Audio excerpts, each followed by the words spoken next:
골포들이라고 하는 부분이죠. 이번에는 이렇게 역피봇이 되는 골포들. 이런 골포들은 또 가파르게 어택 앵글이 만들어지게 되고 임팩트시 로프트가 이렇게 세워지게 되는, 그래서 탄도가 낮아지고 백스핀 양이 너무 많아진다라고 보시면 되겠습니다. 행잉백, 높은 탄도. 자, 캐스팅, 손목이 이렇게 풀리는 동작, 스쿠핑, 그 다음에 치킨닝, 이런 부분들도 높은 탄도를 만들어지는 안 좋은 영향이죠. 스윙 궤적.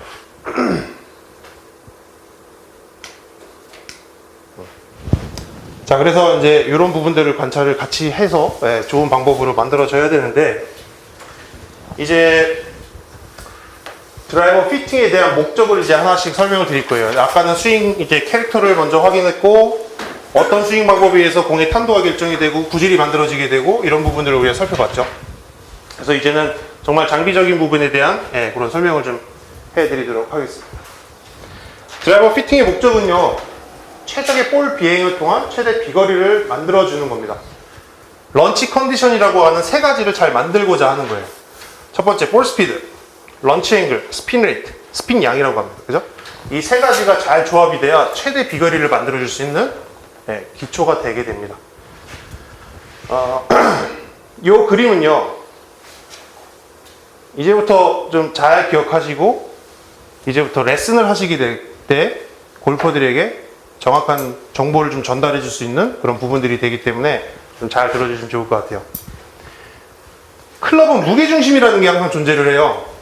클럽을 마케팅을 할 때는 무게중심이 어떻게 바뀌었다, 낮아졌다, 높아졌다, 이런 이야기도 많이 하게 됩니다. 많이 들어보셨을 거예요. 그게 탄도를 결정하게 되고 공의 스핀량을 좌우하게 됩니다. 그래서 요즘에는 드라이버가 반발 개수를 더 높이고 할 수 있는 방법들이 없어요. 딱 제한이 걸려있죠. 0.83이라고 하는. 그래서 이제 모든 브랜드에서는 이 무게중심에 대한 부분들로 자꾸 조절을 합니다. 밑으로도 내려놨다가 위로도 올려보고 앞으로도 이동시켜보고, 그래서 스핀량이 얼마만큼 작게 나오느냐, 얼마만큼 공을 높이 칠 수 있느냐, 이런 부분들을 이제 연구를 하게 됩니다. 그래서 이 무게중심이 페이스면에 근접을 하게 되면 이 드라이버는 다소 어려움이 있는 드라이버가 될 수가 있어요. 골퍼들에게. 반대로 뒤쪽으로 가 있는 드라이버들은 탄도를 좀 쉽게 띄울 수 있고 조금 더 수월한 드라이버가 될 수가 있습니다. 어떤 영향 때문에 그러냐면요, 무게중심이 페이스면 뒤쪽으로 가게 되면 쉽게 이 클럽이라고, 헤드라고 하는 부분들이 움직임이 이런 식으로 변해요. 그래서 탄도가 높아질 수가 있어요. 대표적인 드라이버가, 여기서는 뭐 다소 얘기해도 핑이라고 하는 드라이버. 핑 드라이버가 이런 식으로 가서 보다 좀 탄도가 높은 드라이버예요. 또 이렇게 무게중심이 앞으로 가게 되면 탄도는 낮게 칠 수가 있고요. 또 골퍼가 샷을 컨트롤할 때 굉장히 말을 잘 들어요, 클럽이. 무게중심이 앞쪽으로 가 있을수록. 그래서 페이드를 치거나 드로우를 치거나 낮은 탄도 치거나 높은 탄도를 칠 때 이 헤드의 움직임이 굉장히 골퍼가 조절을 할 때 굉장히 용이하게 됩니다. 그래서 좀 더 앞쪽으로 가게 되면 조금 예민한 드라이버가 될 수가 있어요. 그래서 이런 차이를 보실 수가 있습니다. 혹시 사용하시는 드라이버 어떻게 되세요? 917 쓰세요? D2? D3 몇 도 쓰세요? 8.5도. 탄도가 높으셨나요 혹시? 높았죠. 높으셨어요? 7.5도 구하려고 했는데 안 나와요. 917은 7.5도 안 나와요. 맞아요. 자, 그래서 917을 잠깐 말씀드리면 917 모델은 D2라고 하는 모델도 있고 D3라는 모델이 있죠. D3라는 모델은 무게중심이 좀 더 앞쪽에 있어요. D2는 3에 비해서 좀 더 뒤쪽에 있습니다. 그래서 많은 아마추어 분들이 D2를 많이 사용하시죠. 그때는 그랬었습니다. 맞아요. 460에 440. 그래서 D3는 보다 앞에, 좀 더 위에, D2는 좀 더 이렇게 낮은 쪽에 있었어요. 그래서 D2가 보다 높이 출발하는 드라이버가 됐었어요. 자, 또 무게중심에 대한 부분을 좀 더 말씀을 드리면요. 자, 그림 보시면 아이언이죠. 보통 머슬백 아이언 보셨을 거예요. 머슬백 아이언이 있고 보통 뭐 일반적으로 이런 듀얼 캐비티로 된 이런 모델들도 있고요. 이런 거에 따라서 무게중심이 많이 달라집니다. 투어 선수들은요, 무게중심이 낮은 클럽은 별로 안 좋아해요. 공이 너무 뜨거든요.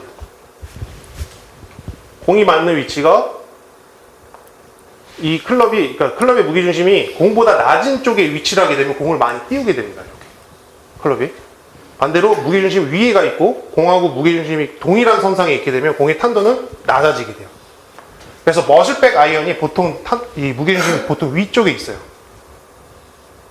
그러면 이런 클럽은 무게중심 위에 있는 머슬백 클럽은 투어 선수들이 좋아하죠. 디봇도 잘 내고 다운블로에 대한 양도 많고 그 다음에 샷을 컨트롤 해야 되기 때문에. 근데 이런 식으로 무게중심이 낮은 클럽들은 아마추어들이 많이 선호하는 클럽들이 되죠. 공을 쉽게 컨택이 돼서 더 띄워주는 클럽이 되니까. 쉽게 뜨니까. 그래서 그런 무게중심에 대한 부분들도 잘 인지해 주시고 숙지해 주시면 더 좋으실 거예요. 그래서 이 무게중심이 볼보다 낮을 때, 높을 때 이런 탄도 차이, 그 다음에 또 샷 컨트롤에 대한 부분들, 이런 부분들이 많이 달라진다 보시면 좋습니다. 자, 그리고 이제 대표적으로 클럽을 선택하실 때에는 또 이렇게 되죠. 내 친구들 또는 뭐 동반자분들이 좋다 하고 하는 이제 그런 드라이버 쪽을 많이 선택을 하시는데요. 기본적으로 브랜드의 홈페이지에만 들어가 보셔도 이 드라이버는 어떤 컨셉을 가지고 만들어져 있는지에 대한 부분들을 좀 보실 수가 있을 거예요.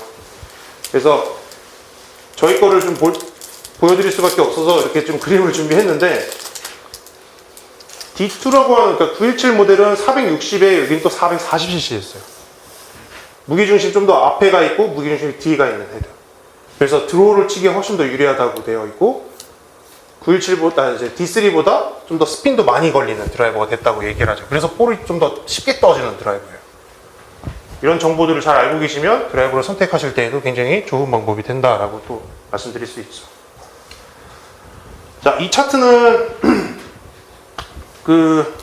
볼 스피드를 만들어냈고 발사각과 스핀량을 어느 쪽으로 만들어주느냐에 대한 차트입니다. 자, 보시면 제일 좋은 런치 앵글을 말씀드릴게요. 보통 13도, 14도, 15도, 16도 이 선이 제일 좋은 발사 각도입니다. 볼의 발사 각도. 그 다음에 공에 걸리는 회전량은 분당 2000rpm 초반이 이 정도가 제일 좋아요. 이랬을 때 제일 멀리 갈 수 있는 조건이 만들어진다라고 보시면 좋고요. 보통 스핀이 많은 골퍼들은 같은 볼 스피드, 150마일의 볼 스피드를 내는 골퍼에서도 스핀량이 많게 되면 비거리가 이렇게 떨어진다는 뜻이에요. 많이 상승을 했다가 뚝 떨어지면 캐리도 없고요. 런도 없고요. 그죠? 그래서 이렇게 드라이브가 걸리는 구질을 만들어 주려면 스핀량이 2000rpm, 발사각은 좀 더 높은 쪽 10도 이상이 만들어지는 것이 제일 좋은 부분의 차트입니다. 또 이제 볼이 어느 쪽에 맞느냐에 따라서 공의 탄도, 또 구질 이렇게 많이 달라지게 돼요. 드라이버는 페이스면이 평면일까요? 이렇게 굴곡이 져 있을까요? 굴곡이 져 있죠. 네, 뭐 트위스트 페이스라는 것도 있고. 드라이버는 정확한 명칭은 이 가로면에 대한 부분들은 벌지라고 합니다.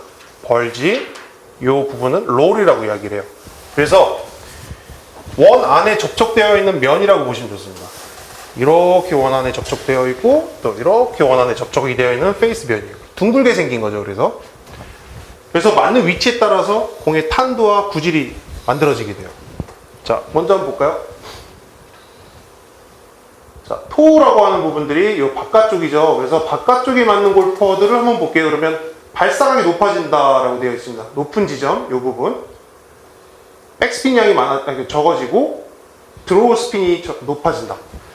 보통 공이 우측에 맞게 되면요, 드라이버가 훅이 나죠. 왜 훅이 나냐면 보통 이렇게 생겼잖아요. 그죠? 평면이라면 우측에 맞으면 공이 팡 맞으면서 이렇게 틀어지기 때문에 우측으로 가야 돼요. 근데 벌지라는 각에 의해서 맞게 되면 서로 기어 이펙트라고 하는 서로 톱니바퀴 현상이 만들어져요.